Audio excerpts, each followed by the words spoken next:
नमस्कार दोस्तों, JDS competition में आपका स्वागत है। आज हम नेक्स्ट चैप्टर की तरफ बढ़ेंगे। एनसीईआरटी क्लास 7 चैप्टर 8 वैभव विलास का युग। चैप्टर 8 वैभव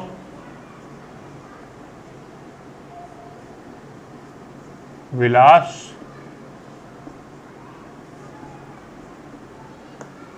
का युग।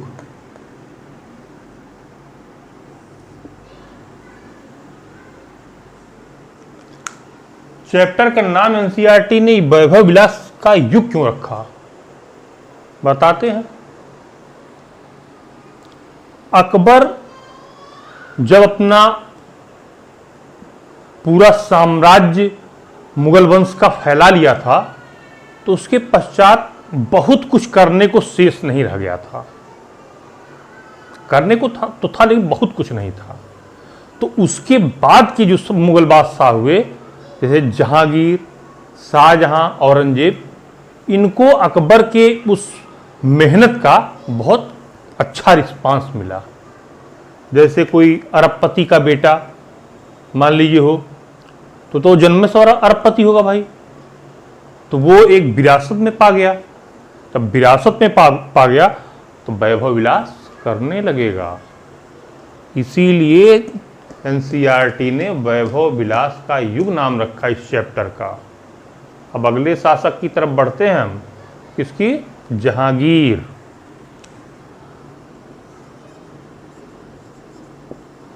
जहांगीर 1605 से 1627 इनका कार्यकाल था जहांगीर का। जहांगीर अकबर की तरह सामाजिक सुधारों में यकीन रखता था, बहुत न्यायप्रिय शासक था। 1611 में इसका विवाह नूरजहां से होता है। नूरजहां अत्यंत सुंदर महिला। नूरजहां दरबार में रहती थी। कुछ समय के लिए जहांगीर बीमार पड़ गया था, तो उस समय ये नूरजहां प्रशासन का कार्यभार देखने लगी थी और ये बहुत शक्तिशाली भी हो गई थी। जहांगीर के साथ इसके सिक्के भी जारी होने लगे थे और इसका पूरा उस दरबार में गुट भी फार्म कर गया था। अपना गुट भी इसने बना लिया था और अपनी बात को मनवाती थी। यानी वो नूरजहां काफी हद तक आप कहें तो रजिया सुल्तान से भी हम इसकी तुलना कर सकते हैं कि एक प्रशासनिक महिला थी नूरजहां। अब इसमें आते हैं जहांगीर के बारे में। जहांगीर ने के जीवन में जो कुछ घटा, जो कुछ उसने किया, वो अपनी आत्मकथा संस्मरण तुझके जहांगीरी, जो कि उसने फारसी भाषा में लिखी है, उसमें पूरा वर्णन करता है। ये भी क्वेश्चन पूछा जा चुका आईएएस में, आप लोग ध्यान दीजिएगा। अब इसकी उपलब्धियां क्या क्या रही? पहली तो उपलब्धि ये रही कि मेवाड़ से जो अकबर के समय में झगड़ा चलता रहता था उसको इसने डाइल्यूट कर दिया। ये बहुत बड़ी उपलब्धि इसके जीवन की थी। दूसरा, कांगड़ा का विजय इसने किया, जो कि उत्तर में पड़ता है, पंजाब और हिमाचल प्रदेश के इर्द गिर्द पड़ता, वहां की इसने विजय किया और बंगाल पर मुगलों के शासन को मजबूत किया जहांगीर ने। और बताएं खास, इसके समय एक बहुत बड़ी डीमेरिट भी हुई। जो कंधार था वो इसके मुगल वंश के साम्राज्य से निकल गया, फारस के शासक ने उसको जीत लिया। ये बहुत बड़ी ड्रॉबैक इसके समय हुई थी। अफगान सरदारों को इसने संतुष्ट किया, एक ये भी बड़ी अच्छी बात रही। दक्षिण में जो अहमदनगर राज्य था उसको भी, उसकी भी जो परेशानी थी उसको भी समाप्त किया इसने। एक और प्रमुख घटना इसके समय में होती है 1611 में टॉमस रो इसके दरबार में आया था। 3 साल तक रहा आगरा में। काफी इसकी उसका वर्णन करता है। ये सब यूरोप के व्यापारी आते थे, दरबार में सब कुछ देखते थे, पूरा प्रशासन देखते थे, फिर जाके बताते थे। ये ऐसे नहीं, ऐसे ऐसे नहीं, ऐसे, अब हमको भारत पर राज कैसे करना, आगे हम देखेंगे आधुनिक भारत में क्लास 8 में कि कैसे कैसे इन्होंने रणनीति बनाई थी। और इसने जो अभी हमने न्याय की बात कही, इसने ये इतना न्यायप्रिय था कि एक घंटी लगवाया अपने उसमें महल में, और बाहर उसकी रस्सी कर दिया, और उसने कहा अपने नागरिकों से, प्रजा से, कि जिस किसी को कोई परेशानी हो घंटी बजा दे, उसे हम दरबार में उसके साथ उचित न्याय होगा। नहीं भाई, घंटी बजाने की हिम्मत कौन करेगा, इतना हिम्मत कौन लेके आएगा। तो ठीक है, कुछ लोग बजाए होंगे, ये हम नहीं कहते नहीं बजाए होंगे। तो न्यायप्रिय शासक था। ये सब इसके दौरान के कार्य हुए। अब आगे चलते हैं। जहांगीर का पुत्र शाहजहां, शाहजहां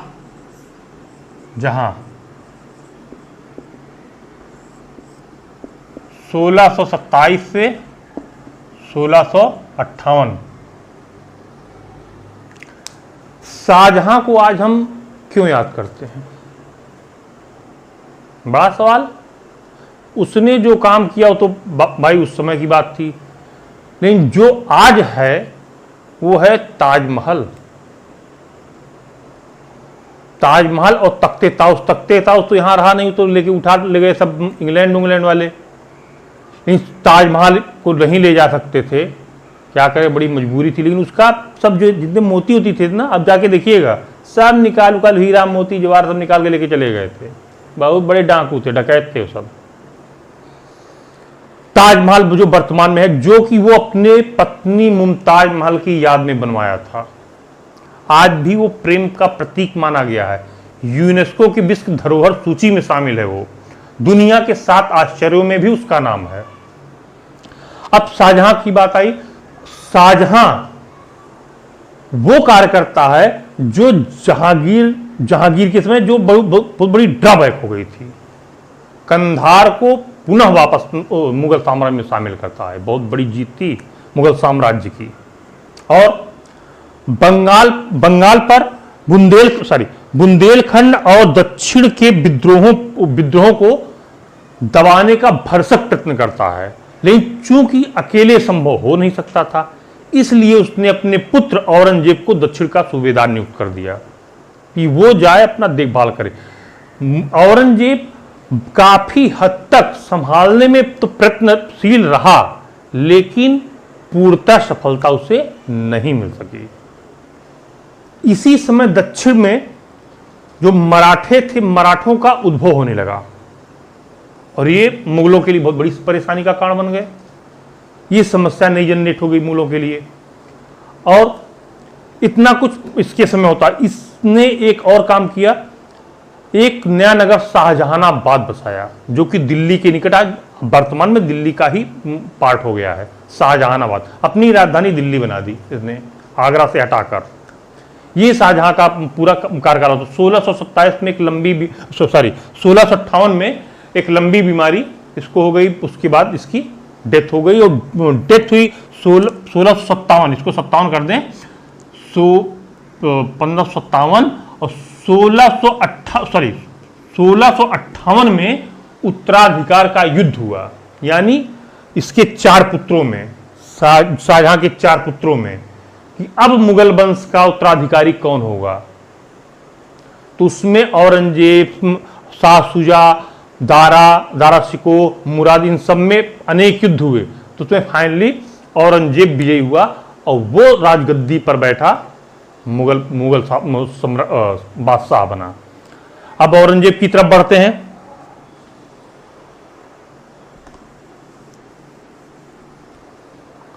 औरंगजेब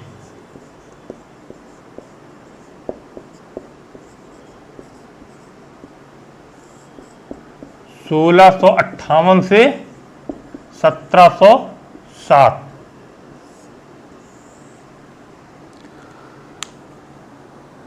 उत्तराधिकार के युद्ध में विजयी हुआ ही था औरंगजेब। आप ये देखें, अकबर के समय में 15 प्रांत थे और इसके समय में प्रांतों की संख्या 21 हो गई। और जितना बड़ा साम्राज्य मुगल वंश का हो सकता था, इसके समय पूरा उतना बड़ा साम्राज्य हुआ। ये क्वेश्चन बहुत इंपॉर्टेंट है, आप ध्यान दीजिएगा। सबसे बड़ा साम्राज्य मुगल वंश का जो शासक था औरंगजेब ने ही स्थापित किया। इस पर बहुत तरह तरह के आरोप लगाए जाते हैं, पता नहीं कितना सही, पता नहीं कितना गलत, लेकिन इसके ब्रेन को एनालाइज अगर आप करें तो निसंदेह शुरुआत में धार्मिक कट्टरता नजर आएगी ही आएगी।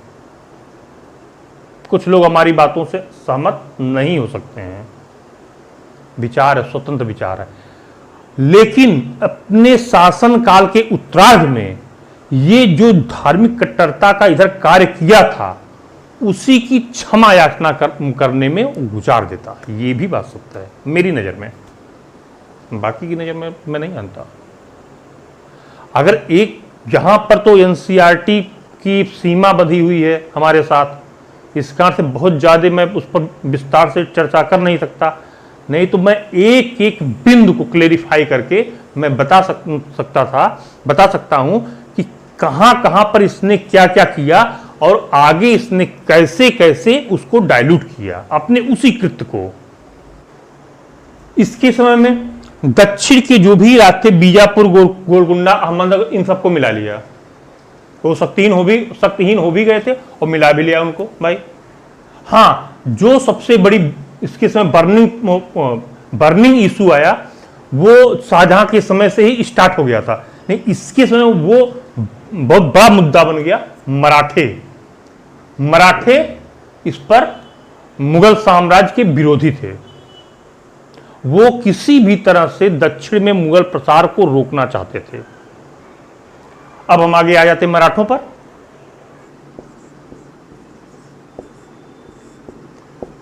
मराठे जो वर्तमान में महाराष्ट्र राज्य है, वही उनका पूरा क्षेत्र हुआ करता था और मराठों के प्रमुख सरदार शिवाजी हुआ करते थे। बहुत ही कुशल रणनीतिकार, गुरिल्ला युद्ध के जनक, ध्यान दीजिएगा, गुरिल्ला युद्ध के जनक शिवाजी थे भारत में। ये चीन से नहीं सीखे थे, चीन वाले भी गुरिल्ला युद्ध लड़ते हैं। चे ग्वारा साउथ अमेरिका में, वो भी गुरिल्ला युद्ध का जनक माना जाता है, लेकिन हम चूंकि भारत में हम इनको जानते हैं 1674 के बाद से हमको ये मालूम है कि भाई गुरिल्ला युद्ध इन्होंने ही स्टार्ट किया, तो हम यही मानेंगे। गुरिल्ला युद्ध क्या होता है? जब कोई व्यक्ति कमजोर होता है और सामने वाला व्यक्ति मजबूत होता है, तो ये कमजोर व्यक्ति उस पर छुप कर वार करता है और छुप कर वार करने के पश्चात वो भाग जाया करता है तुरंत, और फिर वो व्यक्ति उसको दौड़ाता है, शक्तिशाली व्यक्ति। जब वो थक जाता है तो पुनः पलटकर उस पर हमला करके उसकी हत्या कर देता है। ठीक है, गुरिल्ला युद्ध रामायण में रामचंद्र जी ने बाली के साथ लड़ा था, बाली पर छुपकर वार किया था। क्यों?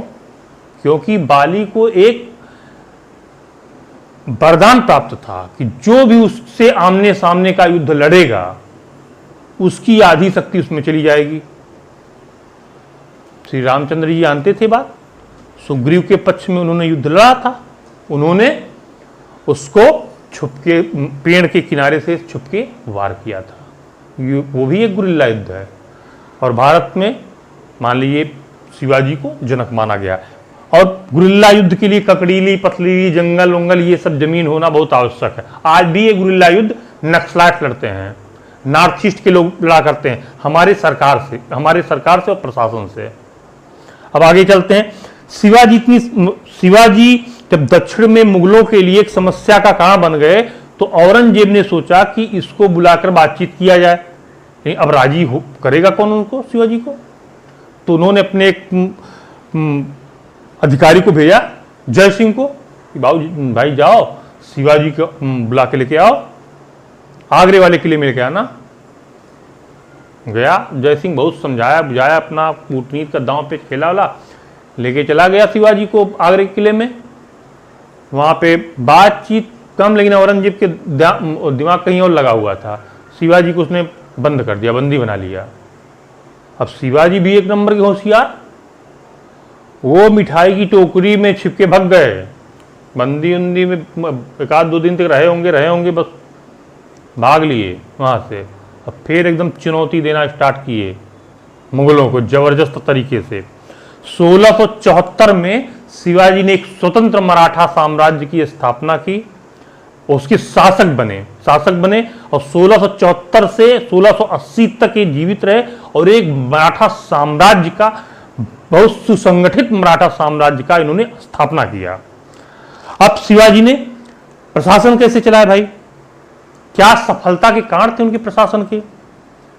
पहली बात तो आप ये देखें, दक्षिण में अब मुगल कमजोर हो रहे थे, निरंतर विद्रोह हो रहे थे दक्षिण में, और मुगल उत्तर में ध्यान दें कि दक्षिण में ध्यान, क्योंकि इतना बड़ा साम्राज्य एक व्यक्ति संभाल रहा है तो वो उसके लिए बड़ा टफ हो जाता है। मैंने पहले भी आपसे बात कही थी, अशोक के समय में भी बहुत बड़ा साम्राज्य हुआ था, तो उसने एक धर्म का सहारा लिया था।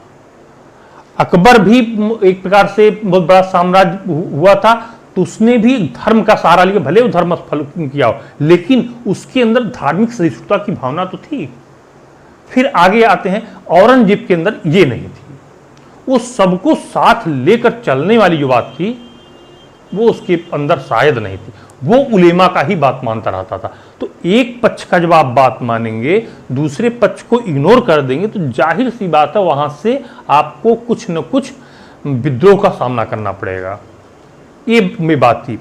अब दक्षिण में तो कमजोर हुए ये लोग। फिर शिवाजी की सफलता के कारण में नंबर 1 ये दक्षिण में मुगल कमजोर हो रहे थे, और दूसरी बात शिवाजी की लगान व्यवस्था, वो लगान व्यवस्था ऐसी थी कि उनको ज्यादा से ज्यादा राजस्व आता था उनके पास, और उस राजस्व के द्वारा वो एक बड़ी सेना का निर्माण कर लेते थे और वो बड़ी सेना अपने साम्राज्य का एक्सपेंड करती थी, बहुत युद्ध लड़ा करती थी और मुगलों को निरंतर चुनौती दे रही थी। उस लगान व्यवस्था में 2 प्रकार के कर थे, एक था चौथ और दूसरा था सरदेशमुखी।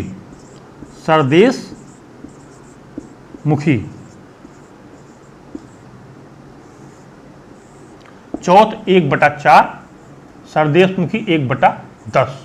ये भी क्वेश्चन आया हुआ है इसमें, पीसीएस में सब जगह कुछ एक कम आया कि चौथ और स्वदेशमुखी जो लगान व्यवस्था थी, किस वंश के शासकों ने लगाया, कौन से लोगों ने लगाया? शिवाजी ने। चौथ कर इस प्रकार का था, वो उन राज्यों से लिया जाता था, उनसे कहा जाता था कि आप जिस राज्य में रह रहे हैं मराठे वहां पर लूट मार नहीं करेंगे यदि आप में 1/4 कर देते हैं तो, यानी लूटपाट न करने के लिए 1/4 कर लेते थे लोग। और दूसरा जो सरदेशमुखी है वो उन्हीं इलाकों से 1/10 हमेशा की तरह लिया जाता था। ये इनकी लगान व्यवस्था थी शिवाजी की। और इन्होंने अपने प्रशासन चलाने के लिए अष्टप्रधान नामक समिति का गठन किया।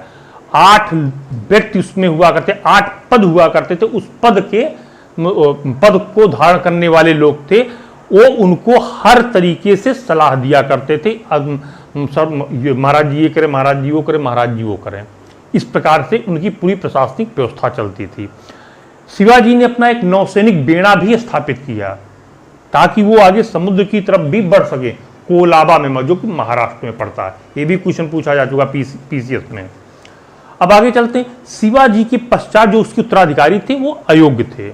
खाली एक महिला ताराबाई का नाम आता है, वो अपने पुत्र के अल्पायु पुत्र का संरक्षक बनकर गद्दी पर बैठी थी और वो काफी शक्तिशाली थी। लेकिन चूंकि उस समय पुरुषों का एक युग था, पुरुष युद्ध लड़ा करते थे और जीतते थे, भाई मसल पावर उनके पास थी इसलिए जीतते थे, तो बहुत ज्यादा दिनों तक वो भी नहीं रही। आगे धीरे धीरे ये मराठों का जो शिवाजी का वंश था पूरा, वो पेशवाओं के अंडर में चला गया और पेशवा ब्राह्मण हुआ करते थे। अब वो पेशवाओं से आगे बढ़ने लगा, यहां तक इस मराठों का था जो कि मुगल पीरियड में उनको निरंतर चुनौती दे रहे थे और एक राज्य मराठा साम्राज्य फॉर्म कर लिए थे। मुगलों के समय एक और विद्रोह जाटों का विद्रोह हुआ करता था। मथुरा के जाटों ने लगान व्यवस्था के कारण विद्रोह कर दिया। उनका कहना था कि अकबर के समय में 1/3 लगान लिया जाता था। ये औरंगजेब जब से आया तब से आधा लगान 50% लगान ले रहा है, 1/2 ले रहा है। उन्होंने खुलकर विद्रोह किया। जाट बुंदेलों का भी विद्रोह हुआ इसी कारण से। उसके बाद सिखों का विद्रोह हुआ। सिख धर्म की स्थापना किया था गुरु नानक ने। शुरुआत में वो धर्म ही था, लेकिन आगे चलकर जब ये मुगलों के द्वारा प्रताड़ित होने लगे तो इन्होंने आगे चलकर एक खालसा में तब्दील हुआ था। इनके जो गुरु थे उसको खालसा में तब्दील कर दिए।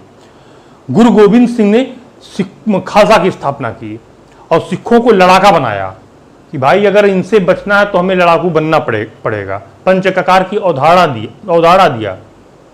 यहां तक सिखों का भी स्टार्ट हो गया।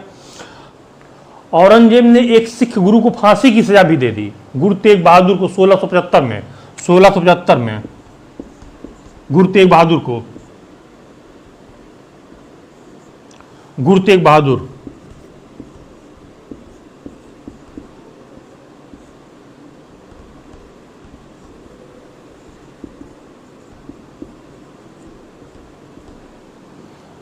इनको फांसी भी दे दिया औरंगजेब ने। इसके कारण वो भड़क गए।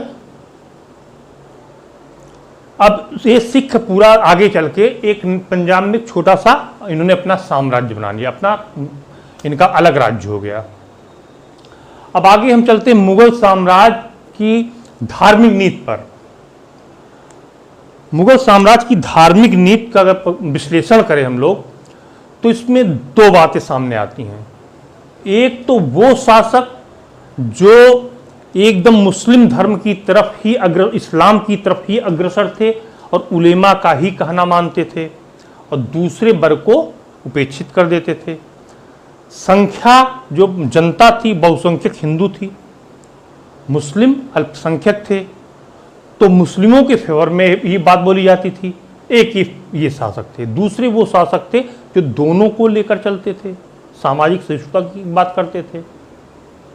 अकबर उसमें से एक था, सामाजिक सहिष्णुता की बात करने वाला। भले वो राजगद्दी पर नहीं बैठा, राजगद्दी पर औरंगजेब बैठ गया। दारा सिकोह ने तो अनेक हिंदू ग्रंथों का उसमें फारसी में अनुवाद करवाया, उपनिषदों का अनुवाद करवाया दारा सिकोह ने। लेकिन दुर्भाग्य की दारा गद्दी पर नहीं बैठा। यदि औरंगजेब के स्थान पर दारा गद्दी पर बैठा होता तो हो सकता है वो अकबर से भी महान शासक सिद्ध होता, निसंदेह, इसमें कोई दो राय नहीं है। अब आगे चलते हैं वास्तुकला की तरफ। मुगलों ने वास्तुकला के तरफ काफी ध्यान दिया, लेकिन उसमें से शाहजहां का जो पीरियड था वो वास्तुकला का चरमोत्कर्ष माना जाता है। शाहजहां के समय बहुत ही इमारतें बनी और उसका वर्णन ही आज जो वर्णन हो रहा ताजमहल का यूनेस्को की धरोहर में शामिल है, वो शाहजहां की ही देन है। और क्या क्या मॉन्यूमेंट्स बने बाकी पूरे मुगल साम्राज्य में। दिल्ली का लाल किला, लाहौर का किला, इलाहाबाद का किला, आगरा में एतमादुद्दौला का मकबरा, फतेहपुर सीकरी, पंचमहल, ये सब इन मुगल शासकों ने बनवाए। इनके समय में भारतीय और विदेशी जो भी वास्तुकला है वो मिश्रित हो गई। इससे ये और बेहतरीन बनने लगे। जैसे आपको गुंबद आ गए भाई, मेहराब आ गए, ब्रेकट आ गए, ये सब वास्तुकला की नवीन शैलियां यहां पर आ गई। ये वास्तुकला की चर्चा हमने किया। अब चित्रकला में आप देखेंगे, चित्रकला में जहांगीर का काल स्वर्णिम माना जाता है। बहुत बड़ा पेंटर था वो ये कहता था कि कोई भी चित्रकार अगर हमारे सामने उसका चित्र प्रस्तुत कर दिया जाए तो मैं बता सकता हूं कि वो किस चित्रकार ने उसकी आंखें बनाई हैं, किस चित्रकार ने उसके नाक बनाया, किस चित्रकार ने उसका मुंह बनाया है। जहांगीर के समय में बहुत बड़े बड़े चित्रकार भी हुए उसमें दसवंत, बसावन, मंसूर, बिशनदास, बेहजाद, ये सब चित्रकार ही थे उस समय, बहुत प्रगति उस समय। इसमें से कुछ अलग अलग भी शासक के काल में भी हैं। आप प्रांतीय चित्रकला की शैलियाँ भी विकसित हुई, जैसे राजस्थान में बूदी, कोटा, किशनगढ़ शैलियाँ, ये सब भी विकसित हुई। ये चित्रकला की पूरे मुगल साम्राज्य की चित्रकला का हमने डिस्कस कर लिया। साहित्य में आप देखते हैं तो बिहारी ने सस्सई लिखी, ये भी बहुत महत्वपूर्ण ग्रंथ है। रसखान ने प्रेम वाटिका लिखी। रसखान मुस्लिम धर्म के अनुयायी थे, लेकिन कृष्ण भक्ति से बहुत प्रेरित थे। और भी तमाम कवि हुए।